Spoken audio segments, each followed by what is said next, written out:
Episode of Chillin with Deadpool. That's right, I'm your host with the most, Pirate Master Deadpool Supreme. Today we'll be doing something a little bit differently today, and by that I just mean we'll be continuing. And actually we'll be doing a two-parter. Yeah, that's right. Last for those of you who don't remember or unlikely don't care, last time I reviewed Spider Boy by Dan Slott, who is basically who was described as 2023's premier breakout character. A character that debuted at the end of what would have been the end of Spider-Verse saga, but became so beloved he was just brought back story after story until he was eventually given his own series lead. That's pretty much what Bailey Briggs is. And today we'll be doing something, just a continuation from a further episode that I've done called Lost Boy. But today, as you've probably known from the title and or the episode description, it'll be called Found Friends. Or just Friend, depending on what you're seeing. Anyway, as you can see here, this is Spider-Boy. Spider-Boy has basically amassed all different kinds of friends and allies for the last few since the last issue. So this is pretty much like a culmination of all that he's been, and in a way, it kind of feels like a two-part finale and everything. After all, it was set up in the first book, which means he was able to he made new friends, even made friend and allies out of what would be enemies. I gotta admit, the rogues gallery here that Bailey has here is really unique, and it just goes to show that Marvel doesn't need to keep rehashing same old villains from decades past. They have the capability to create brand new ones. You got Gutterball, who's literally a bowling ball, who has literally a guy who shoots bowling pins and has a bowling ball for a head. So as a guy who was on the bowling team in his high school thing for 3 years running, would have been 4 if they hadn't been for our school's budget cuts. Then you have Killionaire, who's basically just who kind of has the same attitude of the superiority complex of Quentin Quire with the haircut of Leonard Nimoy. And then you have, there was Toy Soldier, who was supposedly going to become Bailey's sidekick. A boy with a toy sidekick. That would have been so cool. But Bailey believed in the power of free will and of making personal choices. So he let Toy Soldier be his own capacity. For those of you who don't know, it's basically a super adaptoid that was made into toy form with basically all the powers and modes of the Avengers and pretty much and some of the X-Men and stuff. So he's again really adaptable, but it actually shows that the super adaptoid can be used for good. So not all villainous creations have to be used for evil. It's just creation. It's just there. Then, of course, you got Squirrel Girl, who was originally known as 2015's breakout character. She was introduced as a joke character from a past issue of Iron Man, but became so beloved that Ryan North, her personal author, started writing more interesting, fun stories for her with Tippy Toe and apparently all of her supporting cast. And as a side note, there was one issue of Squirrel Girl that with her ally, the Living Brain, or just like Brain Drain, that actually convinced Spider-Man to actually not to spare Kraven. See, Squirrel Girl was the one who gave Kraven the Hunter, or at least one of his family members, a second chance after being, accused for something. And then, I'm not going to go into too much detail because I can't remember off the top of my head, but let's just say the way Brain Drain convinced Spider-Man to give Kraven a second chance, I swear it just made my head, pop. So yeah, as soon as I figure out the issue, I'll do a community post and let you pick up the copies of it yourself. So yeah, as you can see, this actually kind of serves as like a hefty two-parter. If the series didn't continue, it actually does. It kind of served its purpose. It was set up in Spider-Boy #1 and then continued in Spider-Boy #2. It kicked off the whole Bailey wanting to get everybody's memories back in a meaningful way, and became a hero because of it. This could have easily just ended right here and become a character that popped up every now and then. And the best part is, Spider-Man isn't even written out of character in this one. See, I'd much rather have a character show up for 30 or less seconds and still be in character than to carry a whole book and be in character. Oh, look, we got a comment. It's like, Ant-Man, no, this is Spider-Man. This is actually just, Spider-Man. This is actually Spider-Boy. You can tell because he's pretty much like less than 10. But yeah, anyway, Spider-Man's actually in character for once. He doesn't go through the whole, money troubles, or just basically the crappy writing style that Marvel editorial has subjected him to be. So yeah, he's actually in character and kind of feels like, he's getting his life together, I assume. It doesn't focus on him too much, but he's just rather a supporting character that pops up every now and then. In fact, I think they all are. You see, the thing I like about Bailey is that he's actually able to communicate with spiders, even of the Asgardian kind. He helped Oleg the rock troll actually find his pet spider, and everything. So that's actually it's actually pretty cool. I mean, able to communicate with spiders, even his own clone that spoke predominantly nothing but spider. But enough about the introductions. Let's get into the story at hand, shall we?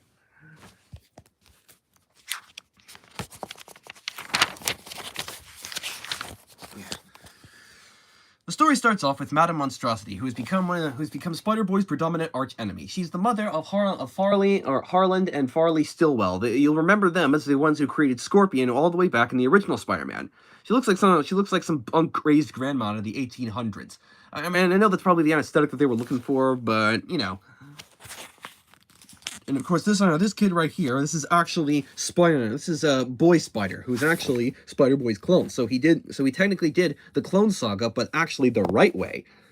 It's like, I know that the Clone Saga, that Spider-Man's original Clone Saga was always one of the first controversial stories because, Marvel Editorial kept, screwing around with the notes and everything. But I think they actually did, the way they did this clone one, I mean, it's not actually the focus. The point is, it's not the focus of the story. That's basically it. And everything. Oh, and you'll never guess who this cat literally turns out to be. And this literal cat right here. I'm not speaking slang. I'm actually saying this cat right here. You are never gonna. It has an interesting plot twist and everything. So you'll have to stick around for this one. And of course, then there's Helifino, who was one of Bailey's friends that was turned into a mixed combination of a rhino and elephant, which is not really that. Which, I mean, it looks impressive. I mean, he definitely looks like he took on, like, Behemoth from She-Hulk's Rogues Gallery, but kind of with a rhino horn and stuff in it. I mean, it's kind of ironic considering both are members of the Pachyderm family, so it's kind of neat, I guess. I mean, I think Behemoth did it a little bit better, but it's a new comic for a new character. So what are you gonna do? Madame Monstrosity decides to does what every basic villain is. They round up the friends and family of the superheroes and make them comply. This one is called Christina Wu. She's one of Bailey's first and only friends and everything. Oh wait. And you'll see right here. This guy right here in the background is actually Forbush Man. Irving Forbush, I think, was a friend of Stan Lee's during the early days. I don't know if he's still alive now. If any of you guys know if he is, feel free to comment, or just comment and let me know. Let me know in the comments below. So who's the villain of the print? Oh, obviously it's her, Madame Monstrosity. To answer your question, the villain of this print is Madame Monstrosity. She's the one in the purple dress that looks kind of like a goth grandma out of the 1800s. So I hope that answers your question, and yes, so she is the villain of this main print. Turns out Spider-Man actually was looking with Miles and Squirrel Girl, along with Captain America, to see if he could find, Bailey and everything. But given that they didn't believe him or anything, she kind of screwed up. Christina admits that they kind of screwed up. They blamed him for all the stuff Boy Spider did, and even Boy Spider wasn't totally at fault. He just didn't know better. He's like, he's pretty much the embodiment of a child's id, semi-selfish, selfish, and kind of acting all on impulse and stuff. And so Bailey basically just been trying to sneak into different schools just to get a free meal and everything. But because of his super strength and powers, he gets kicked out of the different kind of elementary schools. As you can tell from the list, he's kind of been through a lot of them. And see, this is a new kind of power that Bailey has. It's basically like Spider Sense, but he's able to, but I think this is kind of like spiraling. In a way, it's almost like Annie Mae Parker from the Renew Your Vows universe. Same red hair, same freckles, and of course, they're able to use their spider senses as a vision, like a prosthetic vision, to sense danger.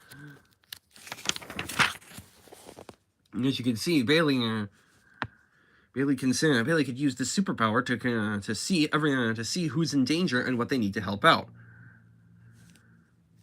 So, and of course, Helifino, who's still under the control of Madame Monstrosity, is on the rampage. So it goes after Christine. Okay, now we're gonna jump ahead. Yep, jump ahead, and now Bailey, as you can tell, a few pages in, Bailey has been kidnapped by Madame Monstrosity. And of course, these are her butler servants, literally a man-pig, a gerbil, and a crocodile. kind of looks like the cast of The Wind in the Willows, so to speak. And then, of course, this kind of shows of why Madame Monstrosity, well, necessarily is the way she is, but whom she's trying to impress. This guy here, as far as you know, the High Evolutionary, Dr. Herbert Wyndham in the 616 comics. The difference he claims between the two is that he actually tries to evolve creatures into higher life forms, whereas she just slaps together animals and humans together, and just basically calls it a day. And she's basically trying to impress this guy, which I really don't think that you really gotta find a better role model than this lady. Just saying. So as a result, she's basically just trying to impress the high evolutionary by showing off some of her creations, and unfortunately that goes about as well as you'd expect. So she basically just throws Christine into the animation, so the animalization chamber, and comes out as a pigeon. Like, no, literally, but at least she's still capable of sentient thought and everything. So she really sentient thought. She maintains all of her. It's kind of like the TCRI ooze from the Teenage Mutant Ninja Turtles. It turns you into an Adaman, but you're at least able to keep your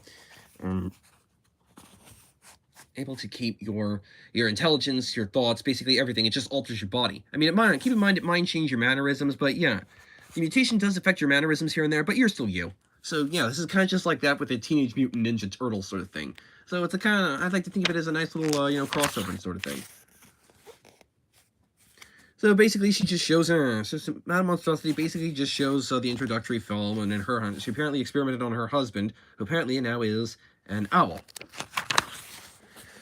So yeah, basically, so yeah, it's an introductory to show that what humans using these animal abilities can accomplish. Shows off their would-be supposed potential. I mean, if it works, it's great. But if not, then apparently, let's just say they go, huh?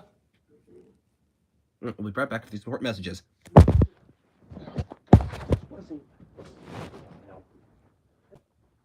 Yeah, what's up? Yeah, what's up?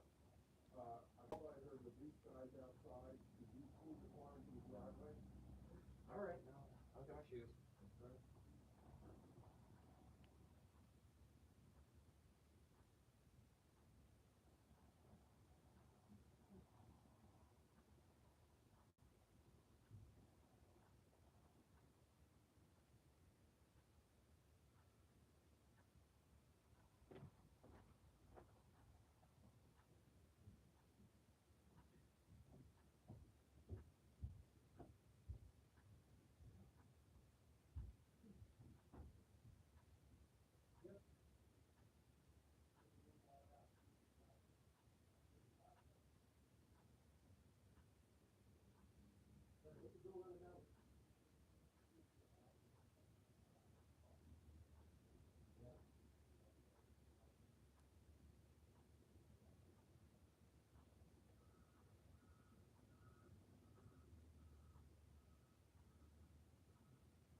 All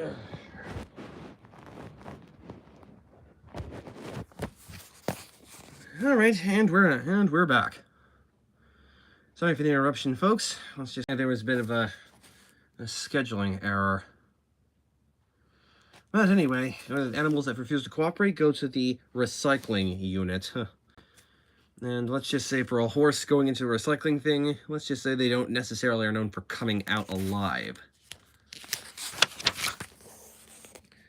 So yeah, that's just basically the introduction thing. And Christine, who's now been turned into a pigeon, now decided pigeon is set to work as a farmhand out in the family estate.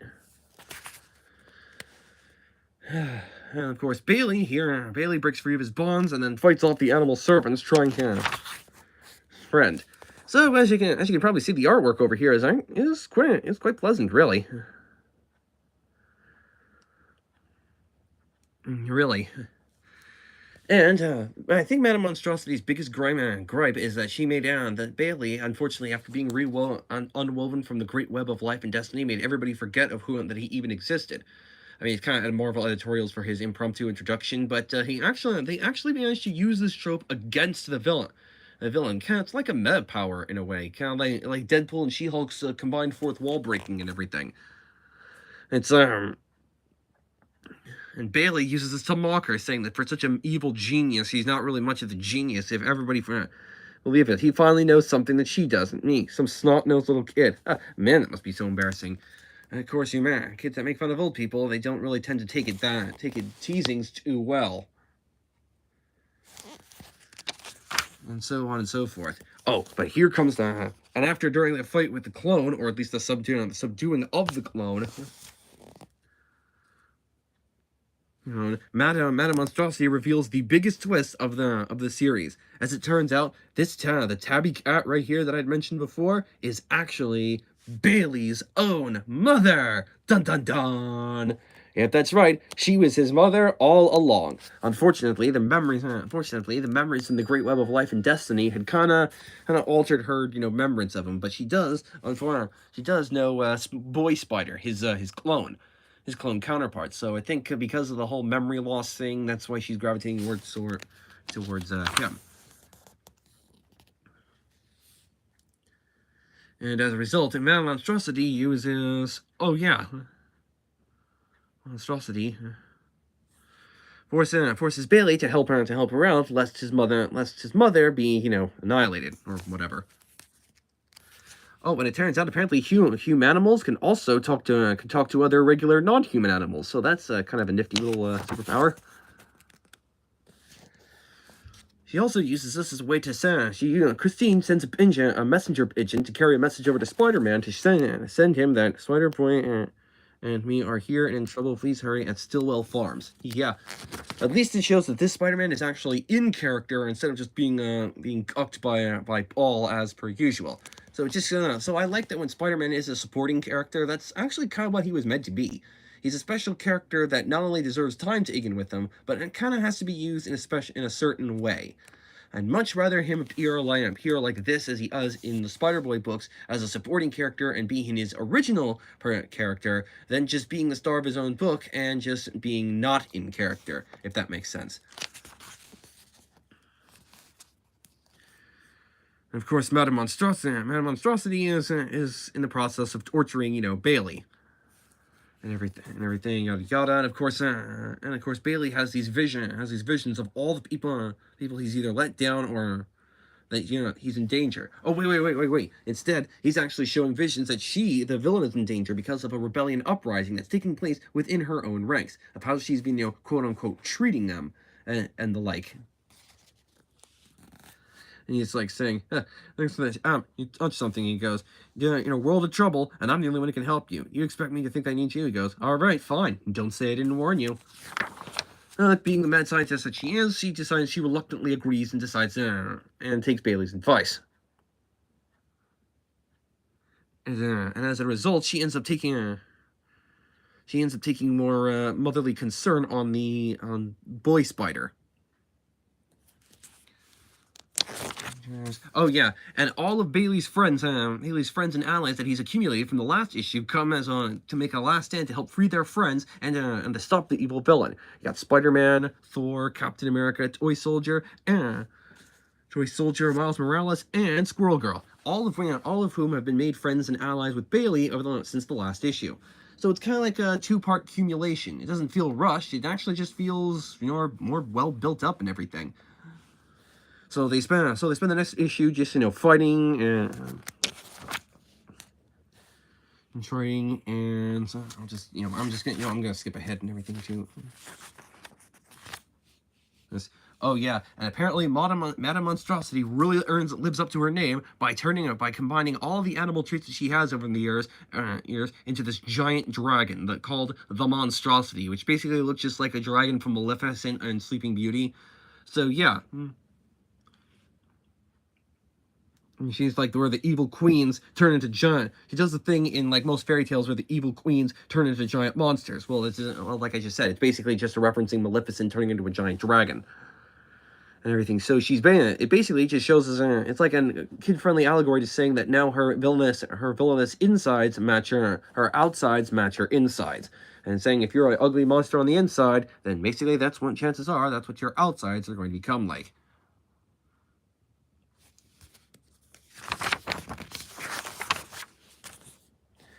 And stuff, and this is basically the accumulation of Bailey's entire run.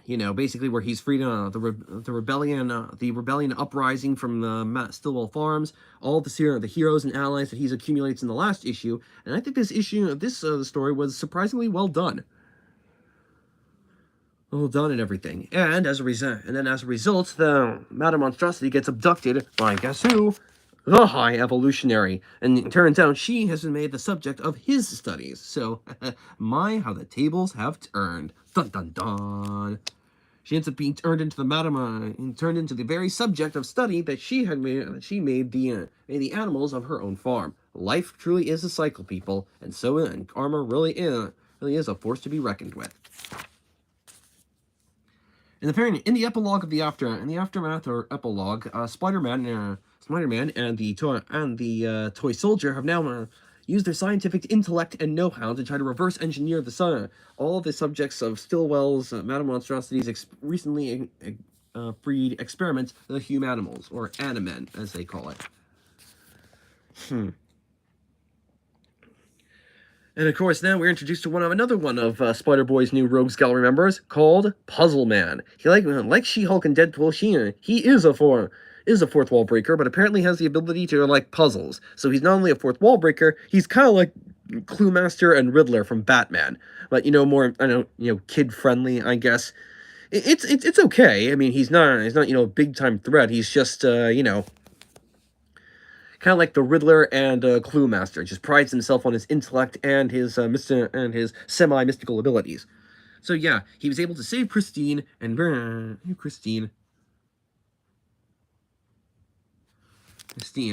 thus he was able to turn his mom. Bailey was able to turn his mom back into being a human being. So yeah, that's basically all So yeah, she's human again, but unfortunately, she still has retained her memory loss. Unfortunately, there's only three out of the three of them. The owl, who's revealed to be Madame Monstrosity's husband, and Helafino, unfortunately, were spliced with too many animals, so there might not be a cure for them just yet. As a result, so she understands, so she stays with Boy Spider because she feels an attachment to him because they were both, the subject of the experimentation, despite Boy Spider being a clone. Yeah, this, after going through all of that, and it's basically, team up here except Santa. Yeah, and by the way, he teamed up with Santa Claus in the last issue, and I know that it sounds made up, but that actually happened at last issue in the Christmas issue, so, yeah, that's basically all there is. Yeah, seeing his mom still not being able to remember him, after reading that and looking back at Spider-Boy here, you can't help but feel bad for the kid. And so, as a result, Bailey and his friends head back to New York. Thinking, then Bailey thinks that if he shows her a picture of the two together, then maybe it would jog her memory. So yeah. And that concludes part 2. Yep. I know I had to cut this issue short, but we'll be picking up with this in part 3 coming soon. Until next time, true, I'm your host, Pirate Master Deadpool Supreme. Be sure to tune in next time for the concluding half of Found Friend. Until next time, true believers, Excelsior.